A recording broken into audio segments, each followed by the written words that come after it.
ఏమనుకోకండి, కొంచెం లేట్ అయ్యి ఈ రోజు అయితే మాత్రం ఫుల్ డంబిల్స్ వేసాను. ఇది మన డంబిల్ మేకింగ్ సిరీస్ లో పార్ట్ 2. అయితే డంబిల్ వేసాక 2 days తర్వాత కంప్లీట్ గా ఆరిపోయిన తర్వాత కార్బో షీట్ చిరిగిపోకుండా తీయండి. ఎందుకంటే దాన్ని మళ్ళీ మనం వాడాలి కాబట్టి. కార్బో షీట్ నుంచి రిమూవ్ చేసిన తర్వాత డంబిల్స్ అన్ని ఒక దగ్గర పెట్టుకుంటే వాటికి ఊపిరి ఆడకుండా వాటరింగ్ చేయాలి. వాటరింగ్ మాత్రం వేరే వేరే ఇంపార్టెంట్. అయితే ఇక్కడ డంబిల్ రిమూవ్ చేసిన తర్వాత మిగిలిన కార్బో షీట్స్ మాత్రం వేరే వేరే ఇంపార్టెంట్. వీటిని జాగ్రత్తగా ఉంచుకోండి. ఎలా వాడాలో చెప్పి తీసిన డంబిల్ వాటరింగ్ చేయడానికి టైం లేకపోతే ఒక బౌల్ లో ఉంచేసాడు. నేనైతే నైట్ అంతా ఉంచేవండి, పొద్దున్నైతే తీస్తాను. ఇప్పుడు మనం రెండో పక్క కూడా డంబిల్స్ వేయాలి కదా. ఇందాక దాచుకున్న కార్బో షీట్స్ ని మళ్ళీ వాటి షేపులుగా తయారు చేసి చిరిగిపోకుండా చూసుకుంటే ఎన్నిసార్లు అయినా సరే దీంతో డంబిల్స్ వేసుకోవచ్చు. ఇంకా స్టార్ట్ చేద్దాం. ఫస్ట్ అయితే పిక్ తీసుకోండి. తర్వాత సేమ్ క్వాంటిటీ ఇసుక కూడా తీసుకోండి. బాగా మిక్స్ అయిన తర్వాత సిమెంట్ యాడ్ చేయండి. మీరు ఎంత ఎక్కువ సిమెంట్ వేస్తే డంబిల్ అనేది అంత స్ట్రాంగ్ గా ఉంటుంది. నేనైతే ఈ 4 డంబిల్స్ కి 3 kg సిమెంట్ వాడాను. దాని కాస్ట్ 30 రూపీస్ మాత్రం. సిమెంట్ ఇసుక పిక్క 3 కలిపిన తర్వాత మధ్యలో చిన్న హోల్ పెట్టండి. Focus on goals not in whole. Whole లో కొంచెం వాటర్ పోసేసి బాగా మిక్స్ చేయండి.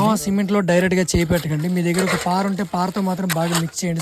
5 minutes మిక్స్ చేసిన తర్వాత మన మాల్ అయితే తయారైపోతుంది. ఈ గ్యాప్ లో ఒక హార్లిక్స్ తాగేసి మనం ఆల్రెడీ రెడీ చేసుకునే డబ్బాల్లోకి అయితే కాంక్రీట్ ఫిల్ చేయండి. ఓపికతో చిరాకు పడకుండా మొత్తం ఫిల్ చేయండి. ఇక్కడ మీరు గ్యాప్ లేకుండా ఫిల్ చేసిన తర్వాత కొంచెం అయితే షేక్ చేయండి. ఇలా షేక్ చేయడం వల్ల ఎయిర్ బబుల్స్ ఉంటే బయటకు వచ్చేస్తాయి. ఇంకా పూర్తిగా ఫిల్ చేసిన తర్వాత ఆల్రెడీ మన దగ్గర ఉన్న డంబెల్ అయితే ఎయిర్స్ లో పెట్టి దానికి ఒక సపోర్ట్ పెట్టండి, సరిపోతుంది. పూర్తిగా ఆరడానికి 24 hours టైం పడుతుంది. దీన్ని పార్ట్ 3 లో చూద్దాం. కూడా ఇలాంటి డంబెల్ వీడియోలు కావాలంటే పార్ట్ 3 అని కామెంట్ చేయండి. ఇంట్లో ఉండి మంచి మంచి జిమ్ ఎక్విప్మెంట్స్ ఎలా చేసుకోవాలో నేను చెప్తాను. దానికంటే ముందు మన అకౌంట్ ని ఫాలో కొట్టి లైక్ చేసి షేర్ చేయమా.